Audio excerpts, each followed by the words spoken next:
Woke up today at 7 a.m., got out of bed around 1:30. Because I need a good reason to get out of bed, like fire. And that won't even get me out of bed. One time I was in a hotel, the fire alarm went off. I didn't even get out of bed. I was like, that's a test. I bet my life that's a test. I don't understand the morning people. Even on my day off, I'll get up at 6. We should be able to hit these people. I'm jealous. Yes, hatred. Applaud hatred. But in reality, I'm jealous. I mean, you have to understand, my role models were the grandparents in that movie, Charlie and the Chocolate Factory.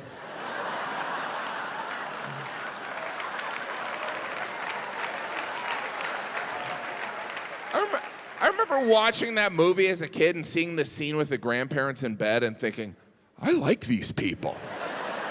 I like what they're all about. They were in bed full time. What if we did this till we died? They weren't even watching television. They were looking at the other grandparents.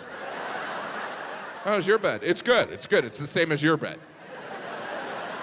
They were so into bed. They lived in poverty. Their grandson got a golden ticket where he could win an entire chocolate factory, and only one of the grandparents got out of bed. The other three were like, hey, good luck, Charlie. You win the factory and make me a chocolate bed.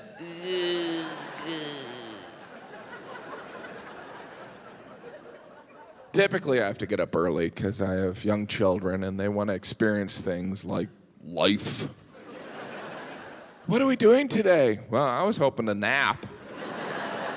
Can we go outside? It's closed.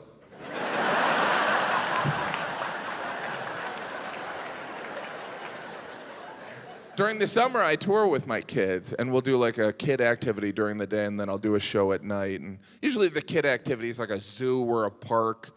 When we were in Erie, Pennsylvania, we went on a pirate boat ride, which was pretty authentic, because when I think of Lake Erie, I think of all them pirates storming the shores of Western Pennsylvania. There were like 50 kids. They were all dressed like pirates. I felt like I was at a children's Jimmy Buffett concert. And I tell you, those kids were having that time of their lives. Kids love to dress like pirates. The murderers and rapists that pirates were. And we think it's adorable. It's so cute. He looks just like one of those sociopaths who terrorize the Caribbean. We let our kids dress like murderers. Darth Vader, that genocidal lunatic. It's fun. The devil, it's cute. Hitler, no.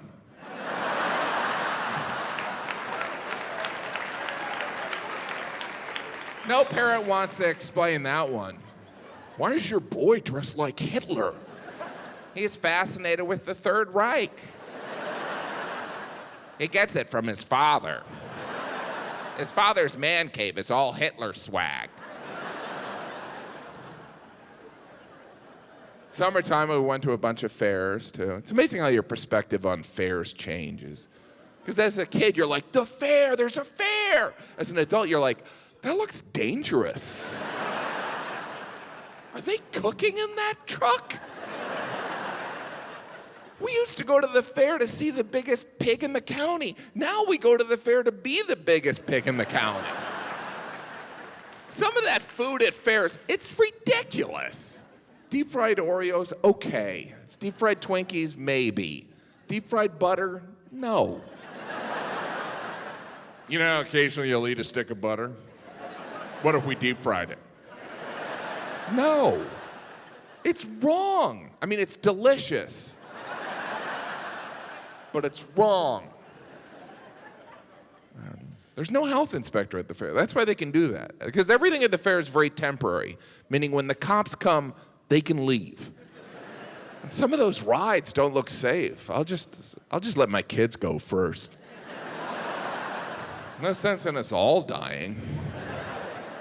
But you never want to be judgmental at the fair. You're always like, you know what, I'm sure this ride's fine. You know, I'm sure the guy running the ride, he's probably a structural engineer. Right? We don't know. That's probably how he lost his arm, you know? Because inherently, we're trusting. We're very trusting of elevators. We're like, what is this, a casket on a string? Let's hop on. I don't know, it works, but if it shakes, we'll giggle. We giggle because we realize no one's driving the elevator. We're like, we're all gonna die. Should we press one of these buttons or climb through the trap door in the ceiling that leads to every Bruce Willis movie? What do we do? We also giggle because there's no talking on an elevator, right? You get on an empty elevator, you and a friend, and you're like, I'll tell you later. It's like a den of awkwardness. You just stand there like, are we supposed to kiss? What are we doing? It's very strange. Not as awkward as a stairwell. You ever been in an abandoned stairwell by yourself? You encounter strangers coming the other way. There's always that moment where you meet eyes where you're like, if you don't rape me, I won't rape you. What are you doing in this? What am I doing in this? Are we in an episode of Law and Order? But we volunteer for these awkward situations. Sometimes we pay to participate. Like water parks, those are fun, but there's always that moment where you're like, is this a meeting of people I don't want to see in swimsuits? Because there are people walking around water parks with a confidence that they shouldn't have. And you almost admire it. You're like, you go away from me. You try and figure it out. You're like, is it the fumes from the toxic chemicals combined with the children's urine? What gives you that swagger that would make Beyonce blush? But you don't want to be judgmental. You're like, you know what? They're there for their kids. I'm here for my kids. And compared to them, I look like Magic Mike. So, God bless them. Wow. That was amazing. I feel like we really connected. I think you're ready to move the relationship to subscribe. If the button wasn't down there, subscribe. Just do it. Do it.